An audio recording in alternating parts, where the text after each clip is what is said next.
many of you who don't know, I started my work journey from here.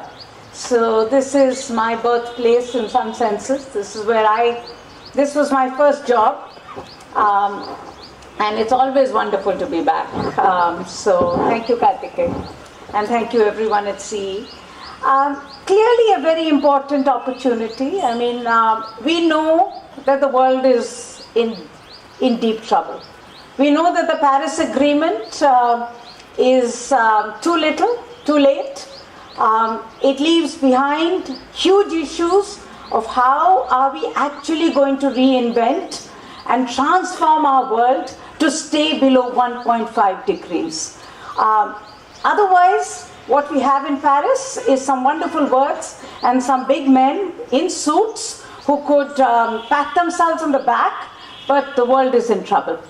And the world is in trouble, particularly in our part of the world, and we know it. We know that we are beginning to see extreme weather events. We are beginning to see agrarian distress of the kind we've never seen before. And we know that that is very much what the future holds for us. So we know climate change is here. We know that we need to reinvent the way we do our business, the way we have built our economies. And we also know that as yet, no part of the world, no country in the world has really been able to de-link growth from pollution.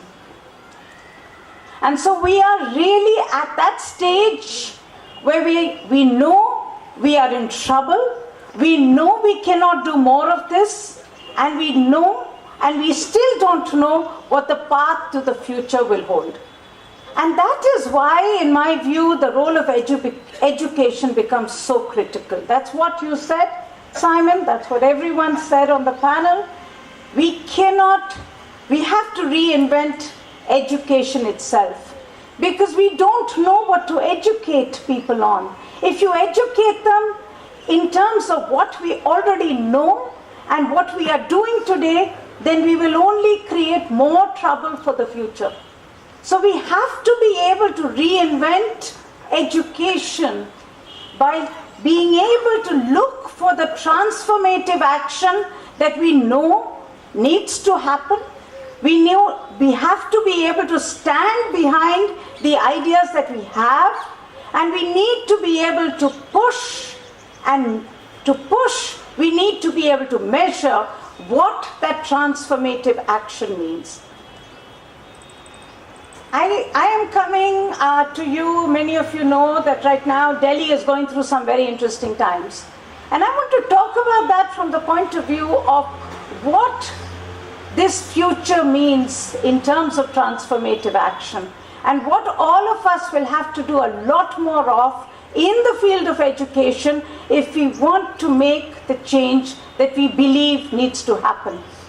For the past some years, we know, and we know that even in Ahmedabad, but we know certainly in Delhi, that our air is foul. It's absolutely toxic, that every breath we take, we are actually breathing in air that is making us ill. Over the last year, we've all worked very hard to build a strong public opinion about the impacts of that health, about that foul air on our health.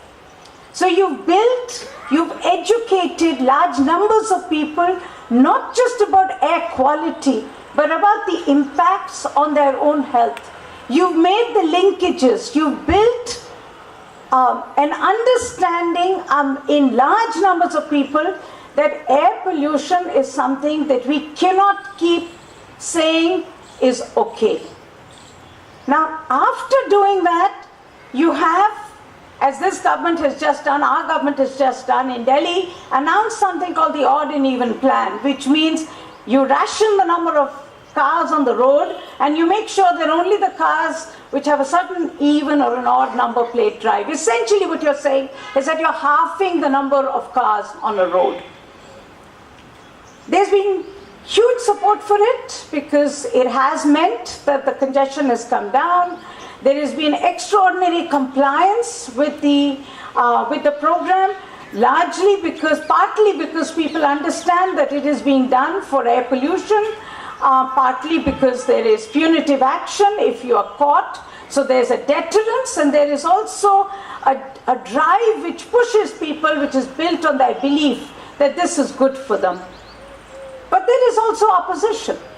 So last week there was a case in court which the lawyers had taken to say that this scheme needs to be scrapped because it is creating inconvenience.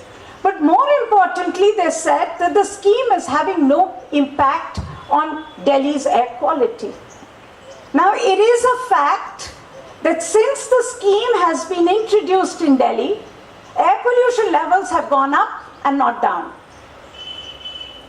And that's the key of why education becomes so critical, why measurement becomes so critical, why analysis will become so critical.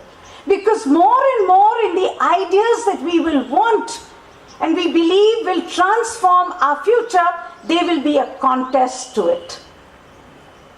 And in this contest, it is very clear, the obvious is pollution is going up. You've introduced a scheme which you're saying pollution will come down, there is no impact, which means cars are not responsible for air pollution, which means that we actually can drive more, we can buy more. That's the simple conclusion that was actually made in the High Court, which has been made now increasingly in the media because there is a very strong lobby which is very annoyed with us right now. So what did we have to do? We had to actually look at the trends of air quality over the last few months in Delhi, and we had to compare the trends of air quality with weather events and look at whether in the past, when weather was as bad, when there was no wind, when there was high moisture, when there was inversion, what was the peak in pollution? And you found today that with the odd-even scheme, the peak had been reduced.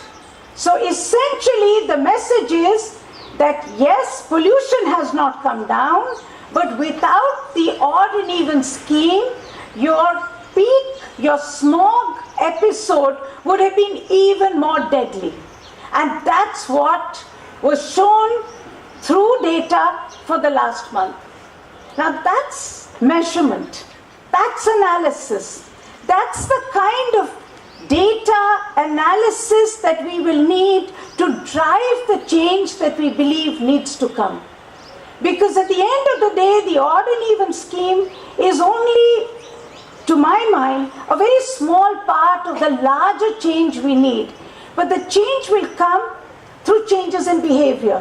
If people can carpool, if people take public transport, they begin to understand just how bad public transport is. And then there is a push to make that work as well.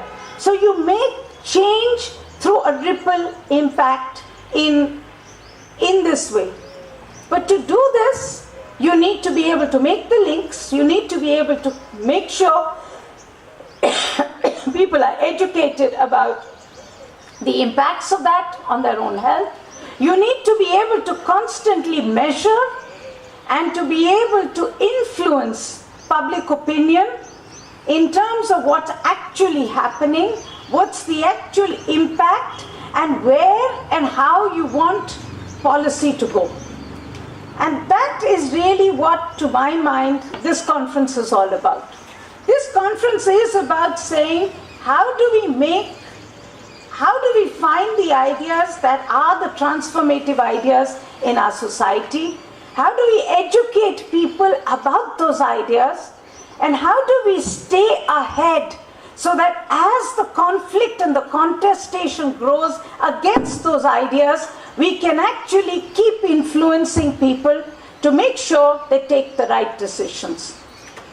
And that will be the beginning of the change that we require.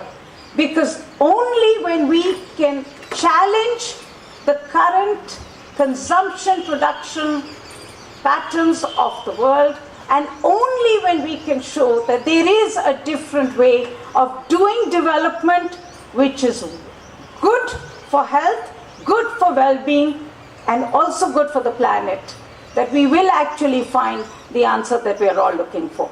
So I think that's really what's exciting about this conference. Thank you very much, Karthikeya, once again for this.